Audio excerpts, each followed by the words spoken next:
In this video, we will be installing the Ai2 wheel weights on a Kubota BX tractor. First, gather and prepare the wheel weights and hardware along with any tools needed for the installation. You will need 2 ratchets in deep well 19mm sockets. Thread one nut on one end of the threaded stud, leaving room at the end of the stud. Install a flat washer on the stud against the nut and insert the stud from the front of the wheel where the nut is facing the front of the wheel and the flat washer is resting against the wheel.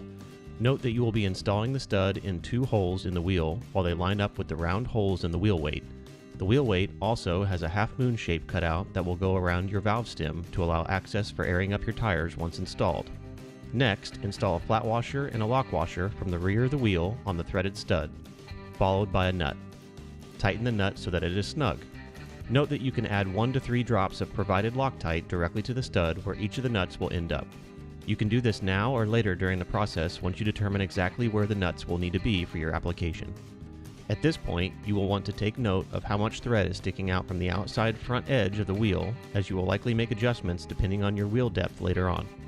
This will ensure that the wheel weight doesn't have excess thread sticking out of the front after installation.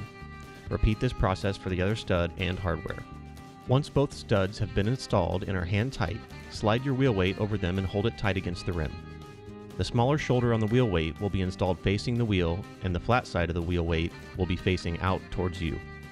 Make sure to align the half moon shaped cutout over the valve stem so that the studs are going through the circular holes in the wheel weight. You will be test fitting the wheel weight to check if the stud length is correct for your application. At this point, you will want to note how far the studs are sticking out past the outside of the wheel weight. If they are sticking out past the wheel weight face, slide the weight back off and make your adjustments to the nuts so that when installed, the studs won't stick out past the weight face. Once those adjustments have been made and the nuts are snug again, you can slide the weight back onto the threaded studs. While holding the weight tightly against the wheel in the correct position, simply install a flat washer, then a lock washer, and finally a nut. Then tighten the front wheel weight nut until snug. Repeat this for the second threaded stud. Now you can tighten the nuts on the front and the rear of the wheel by having a socket on the rear nut and another on the front nut. Make sure to tighten down until firm. Repeat on the second threaded stud. You have now finished installation of the Ai2 wheel weights.